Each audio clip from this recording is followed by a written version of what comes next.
নমস্কাৰ জেআৰজি ব্লগলৈ পুনৰবাৰ সকলোকে স্বাগতম জনাইছো। আজি আমি আলোচনা কৰিবলৈ লৈছো ঈশানোদয় স্কলাৰশ্বিপ সম্পৰ্কত। হায়াৰ সেকেন্ডাৰী পাছ কৰাৰ পাছত ছাত্ৰ-ছাত্ৰীসকলে লাভ কৰা এটা গুৰুত্বপূৰ্ণ স্কলাৰশ্বিপ হ'ল ঈশানোদয় স্কলাৰশ্বিপ।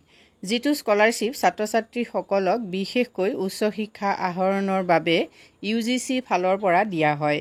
এই স্কলাৰশ্বিপটো ছাত্ৰ-ছাত্ৰীসকলে কেনেকৈ লাভ কৰিব, লগতে স্কলাৰশ্বিপটো লাভ কৰিবৰ বাবে যোগ্যতা কি লাগিব, তাৰ উপৰিও কি ডকুমেন্টছ লাগিব, লাষ্ট ডেট কেতিয়া, সেই সম্পৰ্কত সম্পূৰ্ণ তথ্যখিনি আজি ভিডিঅ'টোৰ পৰা তোমালোকে জানিব পাৰিবা। ঈশানোদয় এনে এটা স্কলাৰশ্বিপ যিটো স্কলাৰশ্বিপ বিশেষভাৱে নৰ্থ ইষ্ট ৰিজনৰ যিকেইখন ৰাজ্য আছে সেই ৰাজ্যকেইখনৰ ছাত্ৰ-ছাত্ৰীসকলক দিয়া হয়। প্ৰতি বছৰে উত্তৰ পূব পৰিষদৰ 10,000 ছাত্ৰ-ছাত্ৰীক উচ্চ শিক্ষা আহৰণৰ বাবে এই স্কলাৰশ্বিপ প্ৰদান কৰা হয়। এই স্কলাৰশ্বিপৰ পৰিমাণ 5,400 টকাৰ পৰা 7,800 টকা পাৰ মান্থ। যিসকলে জেনেৰেল ডিগ্ৰী কোৰ্চ কৰিব সেইসকল ছাত্ৰ-ছাত্ৰীয়ে লাভ কৰিব 5,400 টকা মাহে, আৰু যিসকলে প্ৰফেশ্যনেল কোৰ্চ কৰে সেইসকল ছাত্ৰ-ছাত্ৰীয়ে লাভ কৰিব 7,800 টকা পাৰ মান্থ। মানে টেকনিকেল বা প্ৰফেশ্যনেল যিবিলাক কোৰ্চ আছে বা মেডিকেল, পেৰামেডিকেল এনেকুৱা ধৰণৰ কোৰ্চবিলাকৰ বাবে 7,800 টকা প্ৰদান কৰা হয়।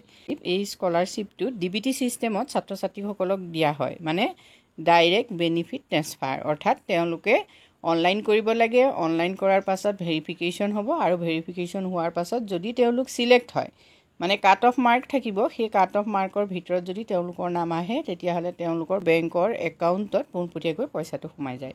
ঈশানোদয় স্কলাৰশ্বিপৰ সবিশেষ তথ্যখিনি তোমালোকে প্ৰথমতে জানি লোৱা। স্কলাৰশ্বিপটো আৰম্ভ হৈছে 2014-15 চনৰ পৰা, আৰু যিসকল ছাত্ৰ-ছাত্ৰীয়ে হায়াৰ ছেকেণ্ডেৰী পাছ কৰে সেইসকল ছাত্ৰ-ছাত্ৰীক ভৱিষ্যতে উচ্চ শিক্ষা আহৰণৰ বাবে এই স্কলাৰশ্বিপটো প্ৰদান কৰা হয়।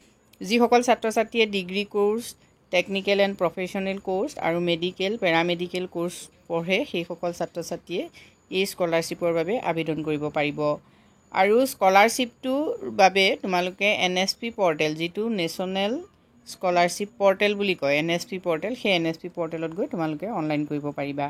কোনসকল ষ্টুডেণ্টে লাভ কৰিব চোৱা, অসম, অৰুণাচল প্ৰদেশ, মণিপুৰ, মিজোৰাম, ছিকিম, মেঘালয় আৰু ত্ৰিপুৰা এইকেইখন ৰাজ্যৰ ছাত্ৰ-ছাত্ৰীসকলেহে এই ঈশানোদয় স্কলাৰশ্বিপটো লাভ কৰে। 2024 বৰ্ষত ঈশানোদয় স্কলাৰশ্বিপৰ লাষ্ট ডেট 30 জুন, মন কৰিবা। অনলাইন কিন্তু এতিয়ালৈকে ষ্টাৰ্ট হোৱা নাই, কিন্তু লাষ্ট ডেটটো NSP পৰ্টেলত উল্লেখ আছে। যিসকল ছাত্ৰ-ছাত্ৰীয়ে 10+2 মানে 12 পাছ কৰিছা যিকোনো বৰ্ডৰ পৰা, ইয়াত এনেকুৱা নহয় যে অকল ষ্টেট বৰ্ডৰ পৰা পাছ কৰাখিনিহে অনলাইন কৰিব পাৰিব, সকলোৱে পাৰিব। মানে CBSE পৰা পাছ কৰিছা, ISSE মানে ইণ্ডিয়ান চাৰ্টিফিকেট অফ ছেকেণ্ডেৰী এডুকেশ্যনৰ পৰা যিসকলে পাছ কৰিছা, নেক্সট হ'ল নেশ্যনেল ইনষ্টিটিউট অফ অ'পেন লাৰ্ণিঙৰ পৰা যিসকলে পাছ কৰিছা, মানে NIOSৰ পৰা, সেই সকলো ছাত্ৰ-ছাত্ৰীয়ে ঈশানোদয়ৰ বাবে অনলাইন কৰিব পাৰিবা। Income of the parents of the candidate should not be more than 4.5 lakh. মন কৰা, পেৰেণ্টছৰ যিটো ইনকাম সেই ইনকামটো 4.5 লাখৰ তলত হ'ব লাগিব। এবভ 4.5 লাখ যদি হয় তেতিয়াহ'লে তোমালোকে অনলাইন কৰিব নোৱাৰিবা। যিসকল ট্ৰেন্সজেণ্ডাৰ তেওঁলোকেও এপ্লাই কৰিব পাৰিব। জেনেৰেল কোৰ্চেছ, প্ৰফেশ্যনেল কোৰ্চেছ, মেডিকেল, পেৰামেডিকেল কোৰ্চেছ, যিবিলাক ছাত্ৰ-ছাত্ৰীয়ে এই কোৰ্চখিনিত এডমিশ্যন ল'ব সেইসকল ছাত্ৰ-ছাত্ৰীয়েহে পাব। তোমালোকে এটা কথা মন কৰিবা, যদি তোমালোকে এডমিশ্যন নোলোৱা, মানে HS পাছ কৰি যদি এডমিশ্যন নোলোৱা তেতিয়াহ'লে কিন্তু তোমালোকে এপ্লাই কৰিব নোৱাৰিবা। কোনসকল ছাত্ৰ-ছাত্ৰী ঈশানোদয় স্কলাৰশ্বিপৰ বাবে ইলিজিবল নহ'ব? Students pursuing courses programmes through open university. Open ইউনিভাৰ্চিটিৰ আণ্ডাৰত যিসকলে পঢ়িবা তেওঁলোক ঈশানোদয় স্কলাৰশ্বিপৰ বাবে ইলিজিবল নহ'বা। অন্যান্য যিকোনো স্কিমত যদি তোমালোকে স্কলাৰশ্বিপ লাভ কৰিছা তেতিয়াহ'লে এই স্কলাৰশ্বিপৰ বাবে তোমালোক উপযুক্ত নহ'বা। নেক্সট আহিলে students gaining admission through management quota. Management quota কিছুমান থাকে ইউনিভাৰ্চিটি বা কলেজবিলাকত, সেই মেনেজমেণ্ট কোটাৰ আণ্ডাৰত যদি তোমালোকে ছিট লৈছা বা এডমিশ্যন পাইছা তেতিয়াহ'লে তোমালোকে অনলাইন কৰিব নোৱাৰিবা, এই স্কলাৰশ্বিপ লাভ নকৰিবা। ইয়াত ছিলেকশ্যন প্ৰচেছটো বিশেষকৈ কাট অফ মাৰ্কৰ ওপৰত নিৰ্ভৰ কৰে। পাৰ্চেণ্টেজ চাই পেলাই ইয়াত ছিলেকশ্যন কৰা হয়। 2022-23 চনৰ কাট অফ মাৰ্ক আছিল প্ৰায় 74%। বৰ্তমান অৱস্থাত ৰিজাল্টবোৰ যিমানে ভাল হ'ব সিমানে কাট অফ মাৰ্কটো উঠি গৈ থাকিব, সেইটো এটা কথা। তাৰ লগতে কিমান ষ্টুডেণ্টে HS পাছ কৰিছে, মানে অল অভাৰ নৰ্থ ইষ্টত কিমান ষ্টুডেণ্টে পাছ কৰিছে, পাৰ্চেণ্টেজ কিমান বেছি বাঢ়িছে সেইটো লৈ পেলাই সদায় কাট অফ মাৰ্ক হয়। গতিকে প্ৰতি বছৰে কাট অফ মাৰ্ক বেলেগ বেলেগ হ'ব।